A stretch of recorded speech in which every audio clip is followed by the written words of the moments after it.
What's going on, everyone? Frank Roll, the Strength Equals. So that right there is the 150-pound sandbag. Give me a sec.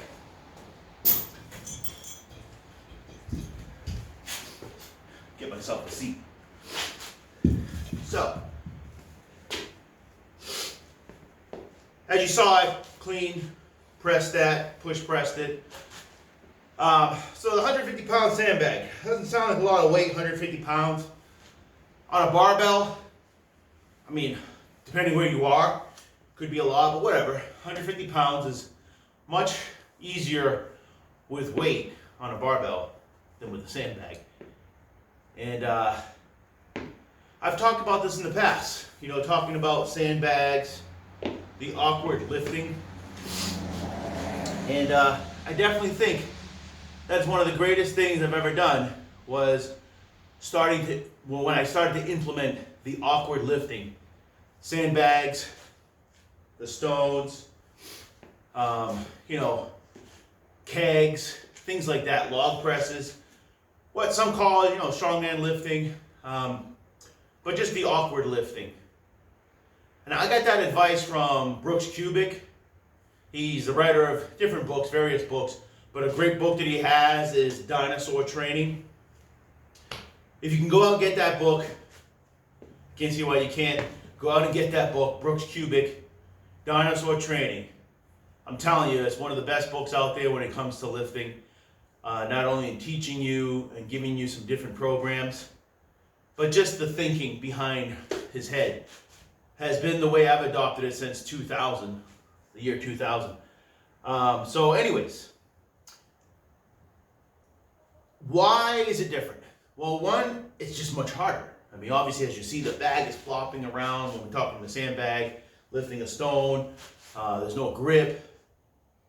And there's something about it that unless you do it, and maybe that's why you don't do it, because you know what it is that I'm talking about, they're harder, they're a little bit scarier to do, and they require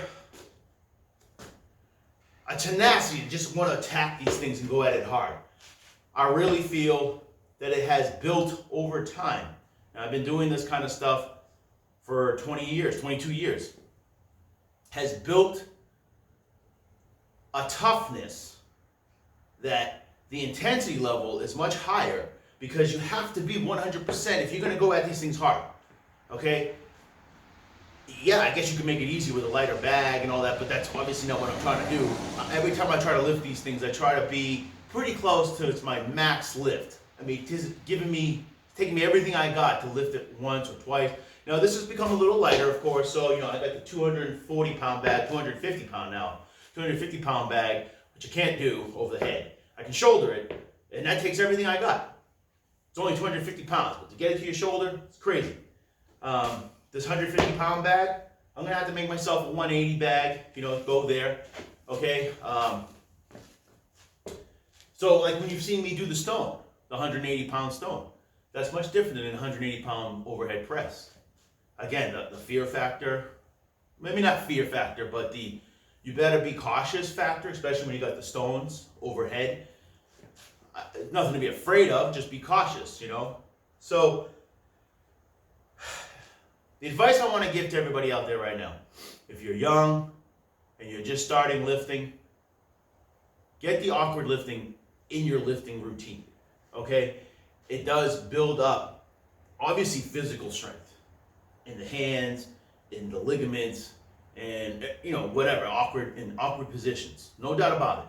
Something you won't get out of barbells, okay? But also it just builds up a toughness inside you.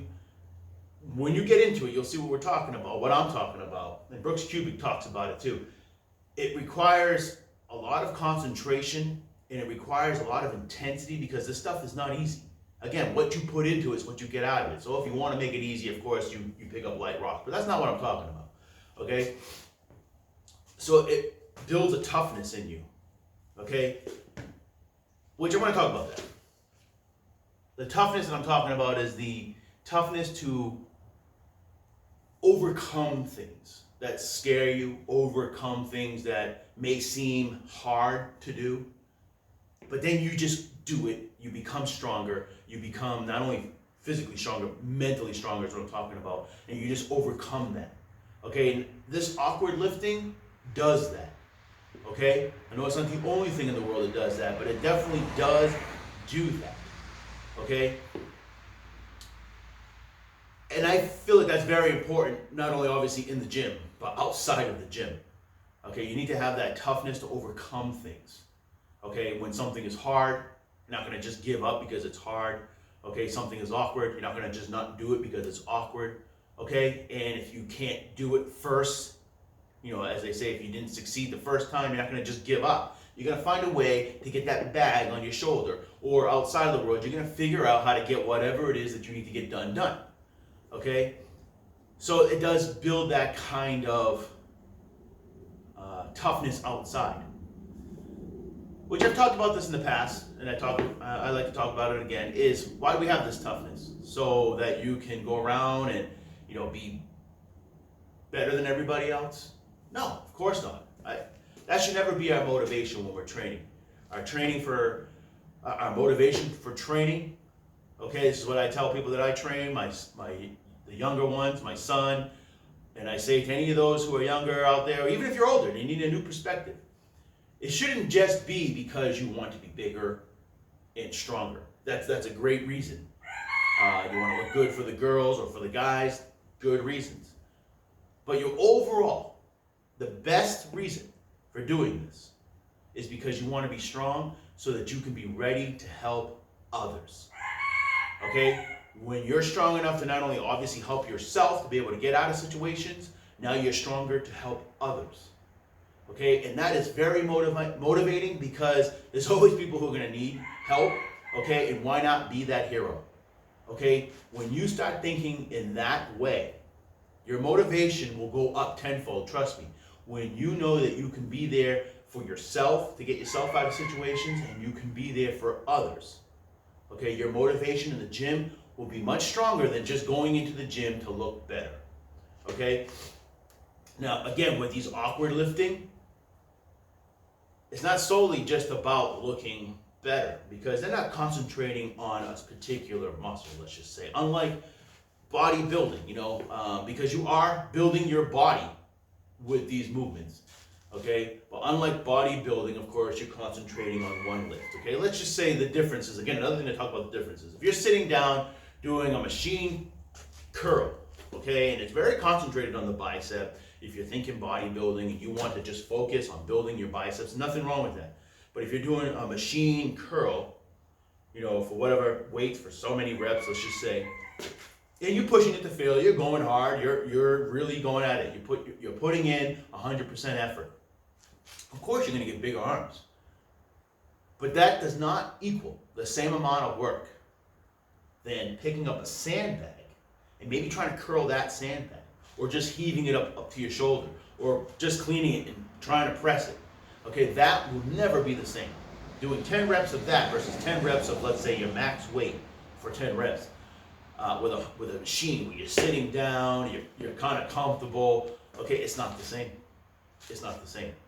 Okay, again, not against bodybuilding. I do some bodybuilding movements here and there, but I want to build my body.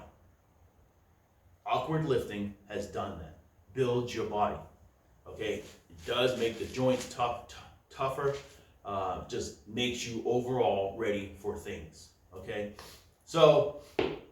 Anyways, I want to take some time. I'm going to do these more often, sitting down or whatever, just talking about different things, my lifting philosophy. Okay, I've talked about it again in the past, but just trying to update some of these things for any new subscribers.